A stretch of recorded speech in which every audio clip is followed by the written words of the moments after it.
In Syria, the Syrian government has accepted a proposal to give up its chemical weapons stockpile. A recent poll found many Georgians do not support a U.S. strike against Syria. Rosetta Stone conducted the exclusive poll last week for WSB-TV. Of 650 registered voters, 54% say they do not support military action. Channel 2's Richard Belcher is live in the Satellite News Center with President Obama's plans and reaction from Syria's most powerful ally. Richard. Yeah, Russian President Vladimir Putin says the plan for Syria to turn over all its chemical weapons will only work if the United States agrees not to use military force. Today, the president took his Syria sales pitch to Capitol Hill. Hey, guys. Later tonight, he'll argue his case to a skeptical nation. For now, the U.S. has stepped back from a military strike, and the administration is joining calls for the United Nations Security Council to devise a way to secure Syria's chemical weapons quickly. This cannot be a process of delay. This cannot be a process of avoidance. That has to be real, has to be measurable, tangible.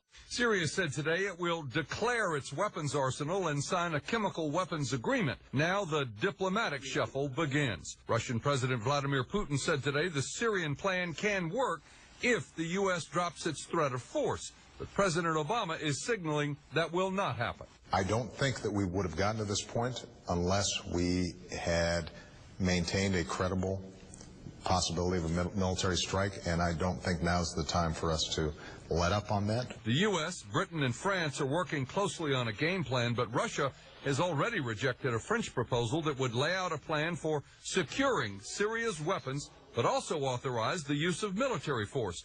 Even with the uncertainty, members of Congress, especially Democrats, are relieved. The American people are weary of war, and we all are. I consider use of force a last resort.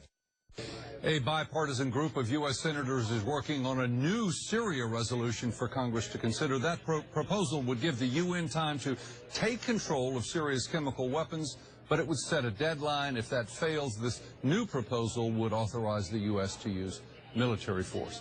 Live in the Satellite News Center, Richard Belcher, Channel 2 Action News. We're staying in touch with Georgia lawmakers about the crisis in Syria. Georgia Senator Johnny Isakson announced Monday he will vote against the resolution approving a strike.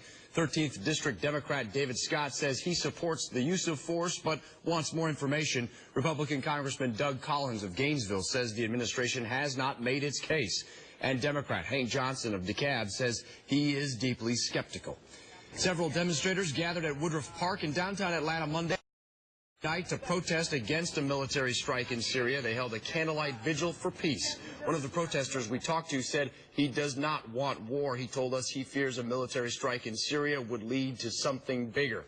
We will have continuing coverage of the crisis. We'll hear from Georgia Senator Johnny Isakson on how he says he carefully considered a strike on Syria on Channel 2 Action News at 6. And tonight, President Barack Obama will address the nation. We will carry the speech live at 9 o'clock here on Channel 2 and at WSB-TV.com. Well, temperatures continue to warm up for us. Chief Meteorologist Glenn Burns is live in severe weather.